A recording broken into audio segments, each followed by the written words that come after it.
श्रीमूर्तिये दीनतारिणे रूपानुविरुतपसितान्तिद्वान्तहारिणे नमो विष्णुपदाय कृष्णपृष्ठाय भूतले श्रीमते भक्ति सिद्धान्त सरस्वती इति नाम्ने नमस्ते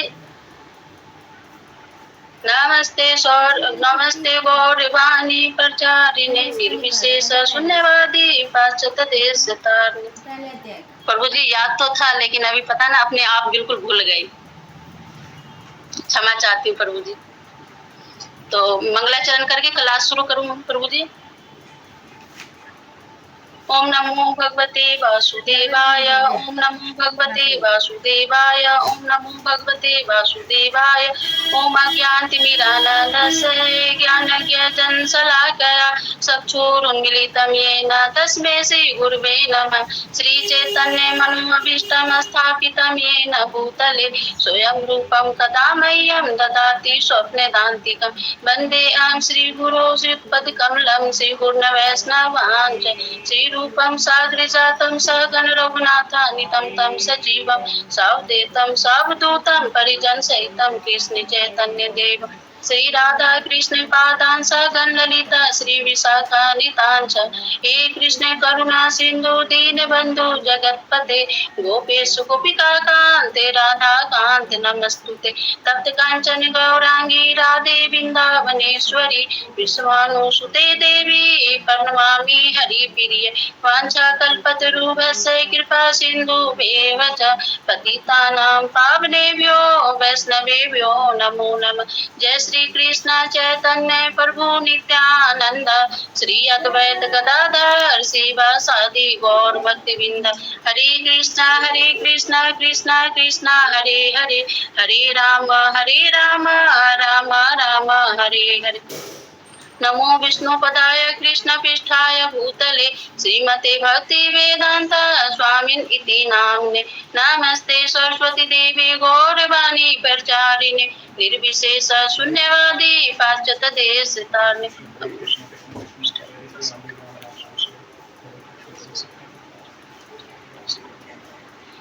हरे कृष्णा सभी भक्तों को धन्यवाद करना।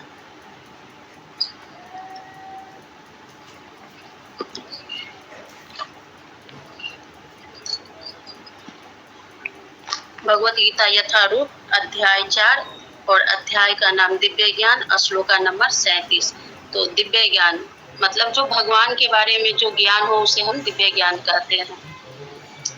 तो श्लोक का नंबर 37। तो श्लोक हम देख रहे हैं। यथा साधि सविर्ध अग्नि भस्म सात कुरुते अर्जुन ज्ञान अग्नि सर्वकर्माणि भस्मसात कुरुते तथा यथा जिस प्रकार से ये साधी ईंधन को समृद्ध जलती हुई अग्नि भस्म सात राख क्रूते कर देती है। अर्जुन हे अर्जुन ज्ञान रूपी अग्नि सर्वकर्माणि भौतिक कर्मों के समस्त फलों को भस्म राख क्रूते करती है तथा उसी प्रकार से जैसे प्रज्वलित अग्नि ईंधन को भस्म कर देती है उसी तरह ही अर्जुन ज्ञान रूपी अग्नि भौतिक कर्मों के समस्त फलों को जला देती है। तो यहाँ पे बता रहे हैं भगवान कि मतलब अर्जुन को बोल रहे हैं कि जैसे प्रज्वलित अग्नि ईंधन को भस्म कर देती है उसी तरह ही अर्जुन ज्ञान रूपी अग्नि भौतिक कर्मों के समस्त कर्म फलों को जला डालती है। तो ईंधन को जब हम आग में डालते हैं तो ईंधन क्या होता है, आग में डालने के बाद बिल्कुल बचता नहीं है, वो बिल्कुल क्या होता है अच्छी तरह से जल जाता है, सब आग बन जाता है। उसी तरह से जब ज्ञान आपको मतलब प्राप्त हो जाता है तो आप ज्ञानी बन जाते हैं। जब हमें ज्ञान प्राप्त हो जाता है तो हम मेरे अंदर क्या अहंकार आ जाता है कि हम ज्ञानी बन गए हैं। लेकिन तो आप आपके कर्म भी खत्म हो जाते हैं। मतलब ज्ञानी बन जाते हैं तो जो भी कर्म होता है तो अहंकार के कारण कर्म होता है, क्योंकि मेरे अंदर अहंकार आ जाता है कि हाँ हम तो ज्ञानी हैं, हम पढ़े लिखे हैं, हम इंजीनियर हैं, एडवोकेट हैं, मतलब हम पीएचडी कर रखे हैं। तो हमारे अंदर क्या होता है, अहंकार हो जाता है। और अहंकार होने के बाद क्या होता है कि जो भी कर्म हम करते हैं तो वो कर्म क्या होता है, हमें मतलब अच्छाई नहीं करके हमें क्या करता है, बुराई करता है। और मेरे सारे कर्म क्या होता है, खत्म हो जाता है। जो किया भी रहता है ना कर्म, तो वो भी खत्म हो जाता है। यहाँ पर कर्मों खत्म हो जाने के बाद मतलब ये नहीं है कि आप कर्म करना छोड़ दे, तो ये नहीं है कि हमें कर्म करना छोड़ दे, लेकिन हम वो कर्म मतलब प्रयास करेंगे कि हमें कम से कम तो अच्छा से अच्छा कर्म करना चाहिए। तो यहाँ पर यही बताया गया है कि इसे मतलब ईंधन मतलब अग्नि का इसमें मतलब बताया गया है कि अग्नि में जो भी चीज हम डालेंगे तो वो क्या होगा, भस्म हो जाएगा। तो ज्ञान रूपी मतलब जो भगवान के अलावा और भी जो ज्ञान है तो वो भी हमें क्या होगा, अहंकार हमें पहुंचाएगा और वो भी मतलब हमें नुकसान करेगा। तो हमें क्या मतलब ज्ञान प्राप्त करना चाहिए हमें, तो यहाँ पर ही बता रहे हैं ना, पिछले श्लोका में भी मतलब 36 श्लोका में भी बताया गया है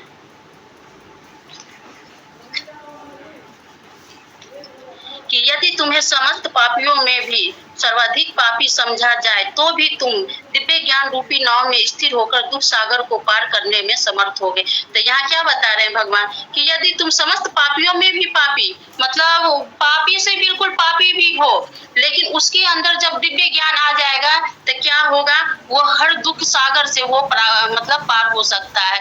तो उनमें क्या आना चाहिए, दिव्य ज्ञान आना चाहिए, बल्कि ये नहीं कि भौतिक संसार का ज्ञान जो हम पढ़ लिख कर मतलब ज्ञान प्राप्त कर रहे हैं, वैज्ञानिक है और वो ज्ञान प्राप्त कर लिया है, इंजीनियर है वो ज्ञान प्राप्त कर लिया है, तो वो ज्ञान किसके लिए, वो खुद के लिए प्राप्त किया है और खुद के लिए वो अपने अंदर मतलब वो ज्ञान का मतलब इस्तेमाल कर रहा है, बल्कि मतलब वो ज्ञान का कोई भी आवश्यकता नहीं है। जब तक हमारे अंदर दिव्य ज्ञान नहीं आएगा तो वो ज्ञान क्या होगा, हमें मतलब वो ज्ञान बार बार क्या होगा, हम अच्छे कर्म भी करेंगे और मतलब पाप भी करेंगे और पुण्य भी करेंगे, तो दोनों कर्म हमें क्या करेगा, फिर भौतिक संसार में हमें कर्म के अनुसार आना ही पड़ेगा। तो हमें क्या प्राप्त करना है, दिव्य ज्ञान प्राप्त करना है। तो यहाँ पर यही बता रहे, दिव्य ज्ञान के बारे में बता रहे हैं कि हमें दिव्य ज्ञान प्राप्त होना चाहिए। ज्ञान रूपी अग्नि भौतिक कर्मों को समस्त फलों को जला देती है। तो यहाँ क्या बता रहे हैं कि ज्ञान रूपी जो ज्ञान तो है, लेकिन वो किस ज्ञान, भौतिक संसार के लिए ज्ञान है, तो वो क्या होता है, हर कर्मों को क्या करता है, अग्नि में जला डालता है, फिर मतलब जला डालता है। तो हमें दिव्य ज्ञान को प्राप्त करना है। तो यहाँ यही बता रहे हैं। जैसे कर्म हम देख सकते हैं कि इसमें मतलब दूसरे अध्याय में भी भगवान अर्जुन को बता रहे हैं कि कर्म अर्जुन अपने कर्म से कभी विमुख नहीं हो। भगवान कह रहे हैं ना कि युद्ध करो युद्ध करो युद्ध करो। जैसे हम देख सकते हैं कि पहला अध्याय के 45 जो श्लोक है, तो उसमें भी भगवान मतलब अर्जुन क्या बताते हैं, मतलब अपने कर्म से मतलब भाग रहे हैं। वो क्या कहते हैं कि यदि शस्त्रधारी धृतराष्ट्र के पुत्र मुझे निहत्ते तथा रणभूमि में प्रतिरोध न करने वाले को मारे तो यह मेरे लिए श्रेष्ठकर होगा। तो यहाँ पर अर्जुन क्या करते हैं, मतलब अपने कर्म से भाग रहे हैं, अपने कर्म से क्या हो रहे हैं, विमुख हो रहे हैं। लेकिन हर मतलब अर्जुन क्षत्रिय थे, तो उनका क्या कर्म बनता है, मतलब युद्ध करना, और उसमें भी भगवान का आज्ञा था। तो हमें तो भगवान का आज्ञा ऐसे मतलब क्या कहते हैं कि बिना मतलब उसमें किंतु परंतु लगाए हुए आज्ञा को हमें मान लेना चाहिए, क्योंकि भगवान की तरफ से आज्ञा मिल रहा था। तो हमें कर्म मतलब अपने कर्म से कभी भी विमुख नहीं होना चाहिए। और फिर बता रहे भगवान, मतलब हम ये देख रहे हैं कि भगवान बता रहे हैं तीसरे अध्याय के 22वां श्लोक में भी भगवान बता रहे हैं कि जब हम अपने नियत कर्मों से पीछे नहीं हटते हैं तो फिर आप क्यों हट रहे हो। जब भगवान ही कर्म कर रहे हैं तो हम मनुष्य के लिए तो कर्म करना बहुत ही जरूरी है, क्योंकि जब भगवान होकर, क्योंकि हम भगवान के लिए देख सकते हैं कि भगवान के लिए कोई भी चीज असंभव नहीं है, हर चीज संभव है, क्योंकि भगवान शाश्वत है, अजन्मा है, भगवान के लिए कोई भी चीज़, क्योंकि भगवान तो तीनों लोक के स्वामी है, तो क्या उनके लिए कोई भी चीज़ असंभव हो सकता है? नहीं ना। लेकिन फिर भी भगवान क्या करते हैं, हम मनुष्य के लिए अपने नियत कर्म करते हैं, क्योंकि हम गलत करेंगे ना तो जो आने वाले मनुष्य है, जो भौतिक संसार का मनुष्य, वो तो गलत ही गलत करेगा। तो इसलिए क्या कहते हैं भगवान कि हम अपने नियत कर्मों से कभी विमुख नहीं होते हैं। तो अर्जुन, आप भी अपने कर्मों को करो, अपने कर्म से विमुख नहीं हो।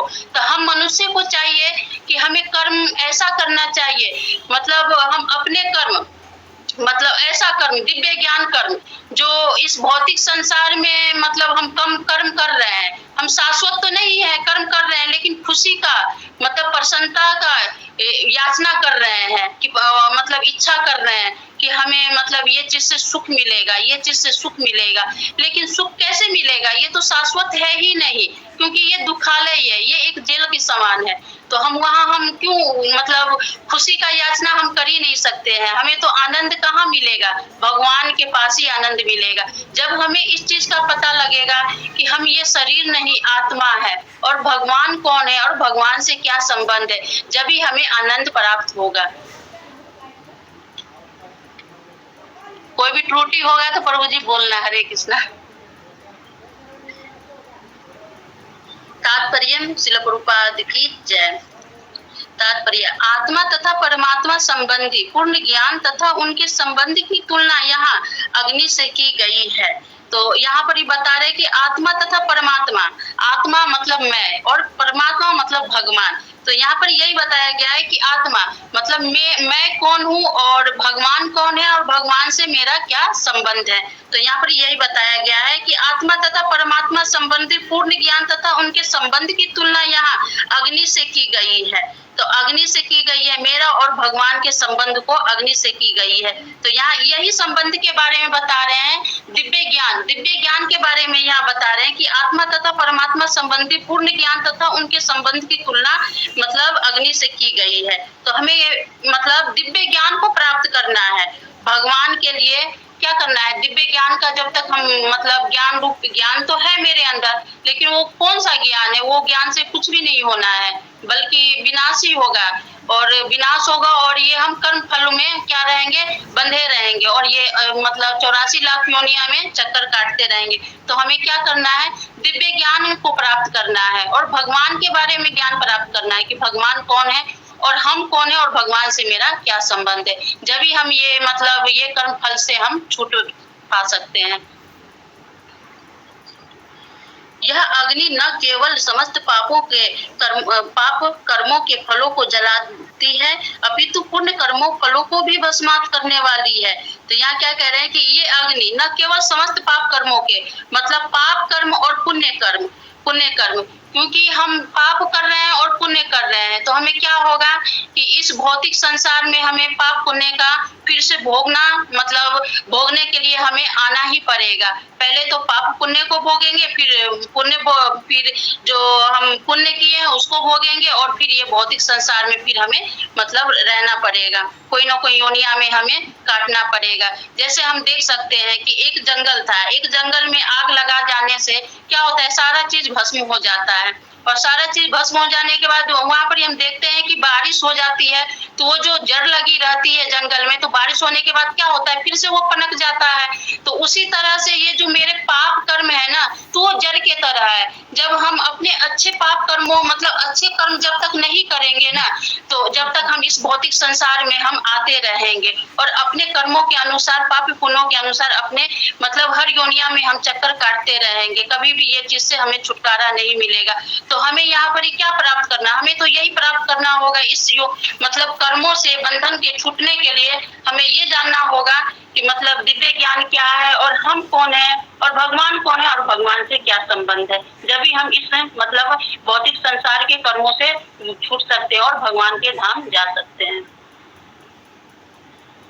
कर्म फल की कई अवस्थाएं हैं, शुभारंभ, बीज, संचित आदि, किंतु जीव को स्वरूप ज्ञान होने पर सब कुछ भस्म हो जाता है।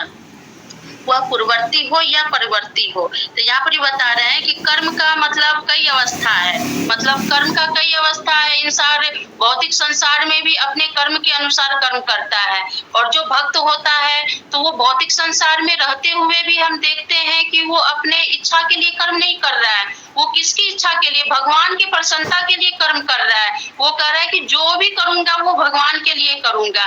लेकिन जो भौतिक संसार का लोग है वो किसके लिए, मतलब अपने प्रसन्नता के लिए, अपने बाल बच्चे के पोषण पालन के लिए, अपनी खुशी के लिए वो कर्म कर रहा है कि जो भी करना है अपने खुशी के लिए। क्या पता ये जन्म मिला है, अगला जन्म मिलेगा कि नहीं मिलेगा, चलो हम इसी में सारा खुशी हम कर लेते हैं। लेकिन इंसान ये चीज तो सोचता है, लेकिन इंसान ये नहीं समझता है कि जब शरीर मिला है, कर्म कर रहे हैं, तो उसका भी फल मिलने वाला है ही। कहीं मतलब ये तो फल भोगना है ही, इस जन्म में भोगो चाहे अगले जन्म में भोगो। तो यहाँ यही बताया जा रहा है कि पूर्ववर्ती मतलब पहले का हो या अभी का हो, कर्म तो भोगना ही पड़ता है। पहले जो किया हो पाप पुण्य, अभी जो कर रहे हो वो तो भोगना ही पड़ेगा, उससे कभी भी छुटकारा हमें नहीं मिल सकता। जब ही छुटकारा मिलेगा जब हम भगवान को, भगवान के नित्य दास, हम जब समझेंगे कि हम भगवान का, हम सब जीव कौन है, भगवान का नित्य दास है, जब ही हम इस पूर्ववर्ती और परवर्ती के कर्म से हम छुटकारा पा सकते हैं, नहीं तो हम यही चक्कर में घूमते रहेंगे। बृहदारण्यक उपनिषद 4.4.22 कहा गया है, उहे उहे वेश एते तरत यत मृतः साधुनी। मनुष्य पाप तथा पुण्य दोनों ही प्रकार के कर्म फलों को जीत सकता है। तो यहाँ पर बताया गया है उपनिषद में कि मनुष्य पाप तथा पुण्य दोनों ही प्रकार के कर्मों को मतलब जीत सकता है। तो ये तो है कि मनुष्य दोनों, मतलब जो पाप कर रहा है उसको भी या जो पुण्य कर रहा है उसको भी जीत सकता है। जीत ऐसे सकता है जब उनके अंदर दिव्य ज्ञान प्रकट हो, जब भी वो जीत सकता है। क्योंकि दिव्य ज्ञान आ जाएगा तो भगवान के बारे में वो जान जाएगा कि हाँ भगवान के बारे में हमें क्या करना चाहिए। क्योंकि हम देख सकते हैं ऐसे, मतलब क्योंकि हम देख सकते हैं कि कोई भी मनुष्य जब भक्त बन जाता है तो वो भगवान का कोई भी चीज भगवान के लिए भोगी बनाता है, तो भगवान को अर्पित करता है। भगवान को अर्पित करके वो भोजन को स्वीकार करता है अपने। और जब भौतिक संसार का लोग जो भोजन बना रहा है तो वो खुद के लिए बना रहा है, खुद के लिए कर रहा है। तो यही यहाँ पर बताया गया कि हम पाप कर रहे हैं, पुण्य कर रहे हैं, लेकिन हमारे अंदर दिव्य ज्ञान आ जाएगा और भगवान के बारे में हम जान जाएंगे। हर चीज भगवान के अर्पित कर, मतलब भौतिक संसार में हमें रहना है, भौतिक संसार में रहकर हमें कुछ भी त्याग नहीं करना है। इंसान कहते हैं कि हम भक्त बन जाएंगे तो हमें ये त्याग करना है, वो त्याग करना है, कुछ भी नहीं त्याग करना है। भौतिक संसार में रहकर हर चीज को भगवान के निमित्त करके हम हर चीज कर सकते हैं, और हर चीज करके हम पापी पुण्य को हम जीत सकते हैं। तो यहाँ पर यही बताया गया। और कर्म के बारे में बताया गया है, तो कर्म के बारे में हम देख सकते हैं कि भगवत गीता में 2 अध्याय के 13वां श्लोक में भी भगवान बताते हैं कर्म के बारे में कि हे पृथ्वीपुत्र, तीनों लोकों में मेरे लिए कोई भी कर्म नियत नहीं है, न मुझे किसी वस्तु का अभाव है और न आवश्यकता ही है, तो भी मैं नियत कर्म कर रहा हूँ। तो कर्म तो मतलब करना ही होगा, बेशक कोई भी कर्म करो, लेकिन इंसान कहते हैं कि सेवा माया का करो या भगवान का करो। सेवा तो हर कोई को करना ही पड़ता है। जो बड़े बड़े जो प्रधानमंत्री है वो भी अपने लोगों को सेवा करता है, जो राजा रहता है वो भी अपने प्रजा को सेवा करता है। हर कोई को सेवा तो करना ही होता है, किसी का करे, लेकिन सेवा हमें कैसी करनी चाहिए, जो सेवा करके हम संतुष्ट हो, आनंद हो, वैसी सेवा करनी चाहिए हमें। ऐसा नहीं कि हम तो सेवा कर रहे हैं लेकिन वो चीज से हम संतुष्ट नहीं है, वो चीज से हम क्या होते हैं और बंधन में पड़े जा रहे हैं, बंधन में जकड़ रहे हैं। जो हम 84 लाख योनिया में इतनी तरह से जकड़ गए हैं कि निकलना मुश्किल है। तो हमें ऐसा सेवा करना चाहिए जो हम उस सेवा करके भी मतलब भौतिक संसार से छुटकारा हमें मिल सके। तो हमें क्या करना चाहिए, भगवान का सेवा करना चाहिए, भगवान के भक्तों का सेवा करना चाहिए। तो हमें ये सेवा करना चाहिए। और बता रहे हैं 2 अध्याय के 19वां श्लोक में भी बता रहे हैं ना, भगवान कह रहे हैं कि अतः कर्म फल में आसक्त। तो हमें मतलब कर्म कैसा करना चाहिए, हमें कर्म वैसा करना चाहिए, कर्तव्य मानकर करना चाहिए कि ये मेरा काम है, ये मेरा कर्तव्य है करना, और उसको उसमें मतलब आसक्त नहीं होना है। कर्म तो करना है लेकिन आसक्त नहीं होना है। हानि और लाभ से मतलब हमें अपेक्षा नहीं रखना है कि हम तो कर्म कर रहे हैं, लेकिन उसका क्या लाभ और क्या हानि होगा, उसे हमें नहीं अपेक्षा करना है। वो तो भगवान के ऊपर छोड़ देना है कि जो भी होगा अच्छा ही होगा, जो हो रहा है वो भी अच्छा होगा। तो हमें उस चीज़ से आसक्त नहीं होना है, बिन आसक्त होए हुए हमें कर्म करना है और जो भी कर्म करना है भगवान के लिए करना है, भगवान के निमित्त रख कर करना है। तो इसमें कर्म के बारे में भी बताया गया है। जब हम इस कर्म को करेंगे तो ये जो दुखालय है, ये जो भौतिक संसार है, तो उससे हमें क्या होगा, छुटकारा मिल पाएगा और हम अपने मतलब अपने परम पिता, अपने पिता के घर वापिस जा पाएँगे और अपने जो होते हैं, जो मेरा जो सच्चाई और जो मेरा मतलब शाश्वत है, उस चीज़ को हम पहचान पाएँगे। तो हरे कृष्णा प्रभु जी, हमें तो यही समझ में आया। बाकी जो भी त्रुटि हुआ होगा आप सभी भक्तों हमें क्षमा कीजिए। हरे कृष्णा।